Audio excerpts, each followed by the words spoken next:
There is something I should have said while teaching the first answer, but it slipped my mind.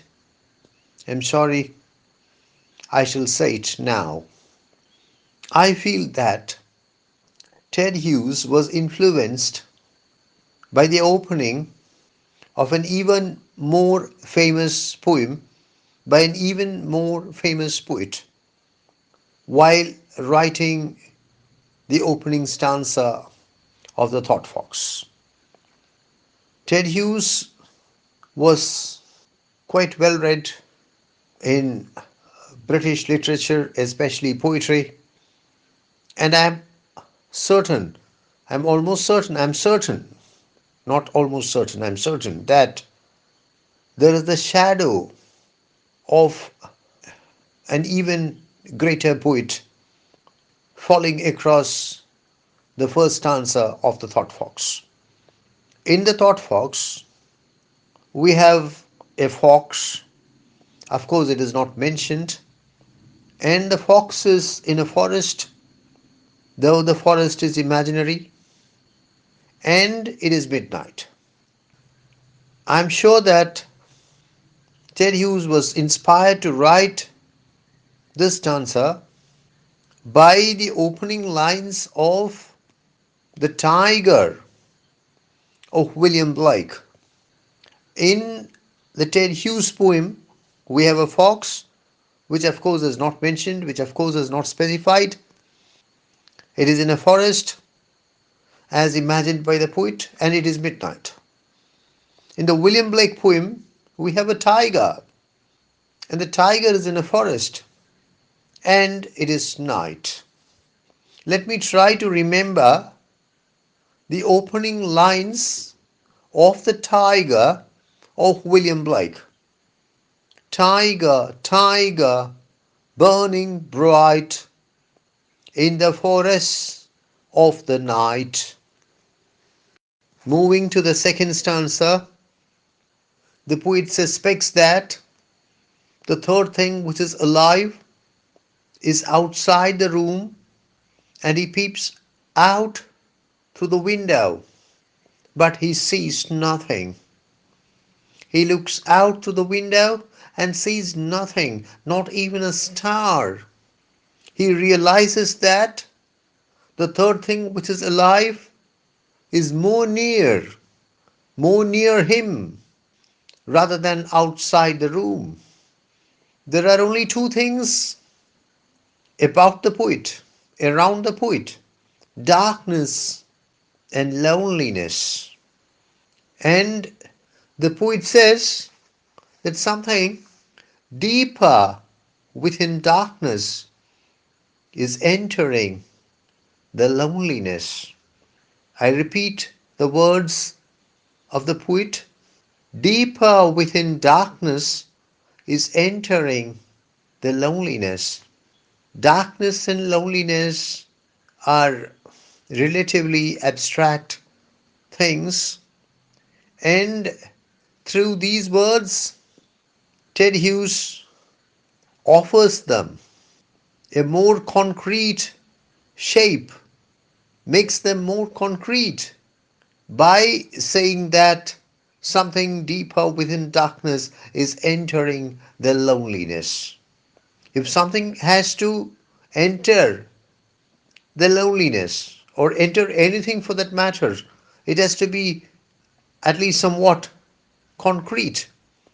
This is the poet's method of converting relatively abstract concepts into relatively concrete figures.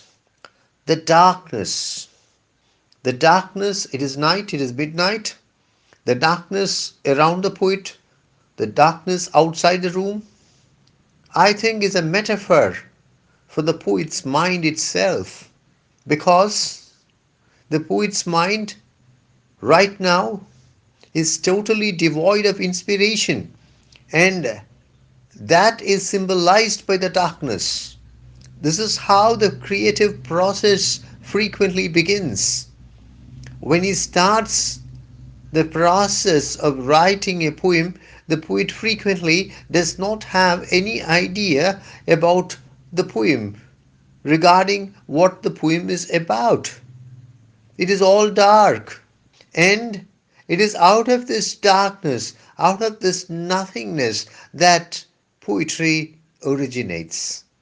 So, I think it can be justifiably claimed that the darkness outside the poet's room, the darkness, it is midnight, you must remember, it is midnight darkness, is a representation of the state of the poet's mind, which does not have right now even a spark of imagination.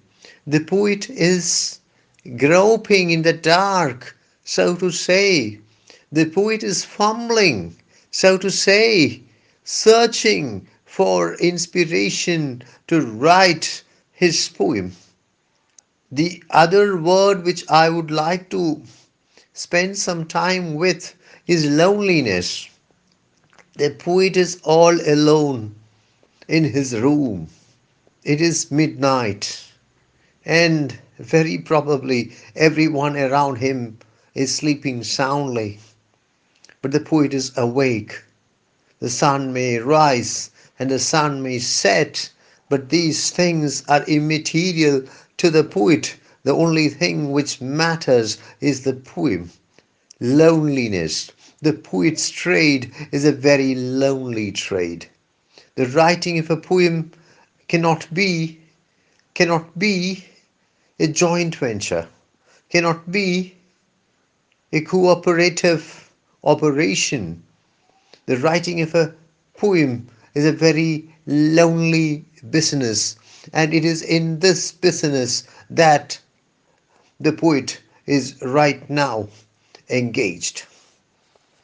I would like to relate this area of the thought fox, the second stanza of the thought fox, to the closure of a very famous poem, the opening poem in the sonnet sequence Astrophil and Stella of Sir Philip Sidney. This is how Astrophil and Stella 1 concludes. I quote, "Fool, said my muse to me, look in thy heart and write." Unquote.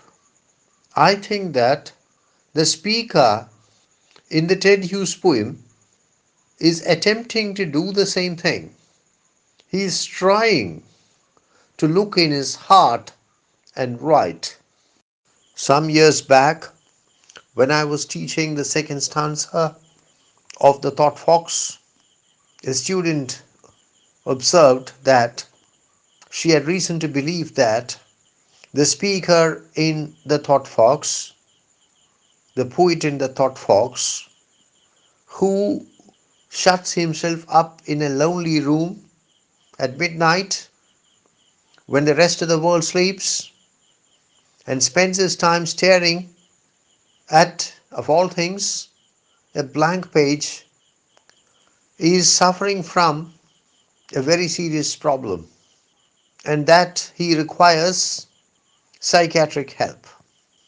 I thanked the student for weighing in and told her that perhaps she was right, because William Shakespeare had, in A Midsummer Night's Dream, classified the poet along with the lunatic and the lover, and William Shakespeare, being a great poet himself, must have possessed profound self knowledge. Let me try to recall the words of Shakespeare. I quote, "The lunatic, the lover, and the poet are of imagination all compact." A Midsummer Night's Dream, 5:1.